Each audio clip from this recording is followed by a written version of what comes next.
রাঁধুনির mixed মশলা দিয়ে কিভাবে ঝরঝরা বিরিয়ানি রান্না করবেন সেটাই আপনাদের মাঝে নিয়ে আসলাম। হ্যালো এভরিওয়ান, আসসালামু আলাইকুম। সবাই কেমন আছেন? তো শুরু করে দিলাম আমার আজকে রান্না বান্নার একটা ব্লগ। তো আমি ঝরঝরা বিরিয়ানি কিভাবে রান্না করে সেটা আপনাদেরকে শেখাবো। তো দেখতে পাচ্ছেন কতটা ঝরঝরা হয়েছে এবং এটা কিন্তু খেতেও অনেক মজা হয়েছিল। তো শুরু করা যাক রান্না। তো প্রথমে কিন্তু প্যানটা বসিয়ে তারপর গরম মশলা পেঁয়াজ কিছুক্ষণ ভেজে নেব। তারপরে এই তো এখানে আমি বিফগুলো মেখে রেখেছিলাম মশলা দিয়ে। তারপরে এই তো দেখতে পাচ্ছেন রাঁধুনির মিক্সড যে বিরিয়ানির মশলাটা সেটা দিয়ে আজকে রান্না করব।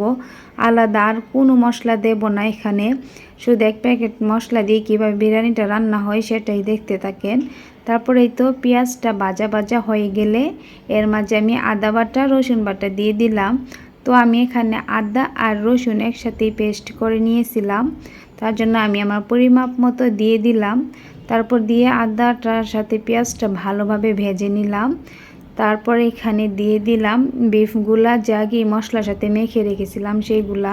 তো এখানে কিন্তু আমি হলুদ ব্যবহার করিনি, মরিচের গুঁড়া, ধনিয়ার গুঁড়া, জিরার গুঁড়া শুধু দিয়েছি।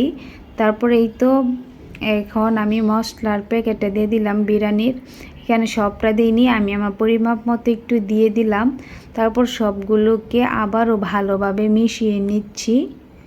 আমি কিন্তু এখানে কোনো পানি ব্যবহার করব না, অল্প অল্প একটু একটু মশলা দিয়ে মাংসটাকে ভালোভাবে ভাজা ভাজা করে নেব, এতে করে বিরিয়ানিটা খেতে আমার কাছে ভালো লাগে।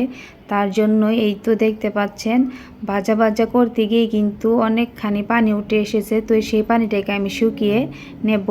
দেখতে পাচ্ছেন উপর দিয়ে তেল ভেসে উঠলে কিন্তু আমি এখানে ফুটন্ত গরম পানি দিয়ে দিচ্ছি।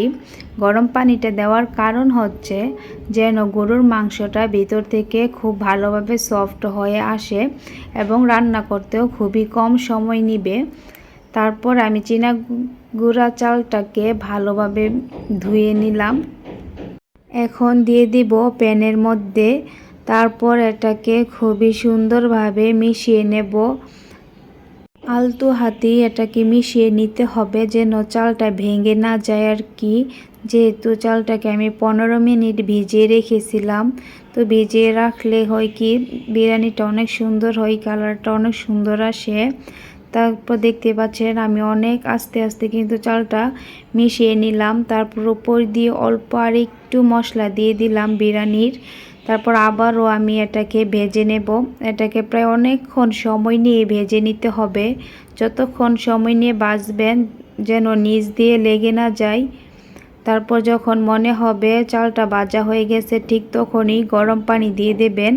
তারপর আমি এখানে অল্প একটু দুধও দিয়ে দিলাম। দুধটা দিলে টেস্টটা ভালো আসে, তার জন্য আমি যেহেতু এখানে অন্য আর কোনো মশলা দেইনি তো দুধটা দিতেই হতো। তারপরে এই তো ফুটন্ত গরম পানি দিয়ে দিলাম। তারপর কাঁচামরিচ দিয়ে মশলাটা আর একটু দিয়ে এখন ঢাকনা দিয়ে ডেকে রেখে দিলাম।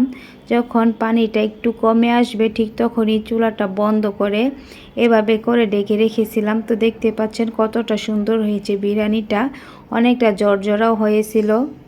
বাসায় একবার হলো ট্রাই করে দেখবেন।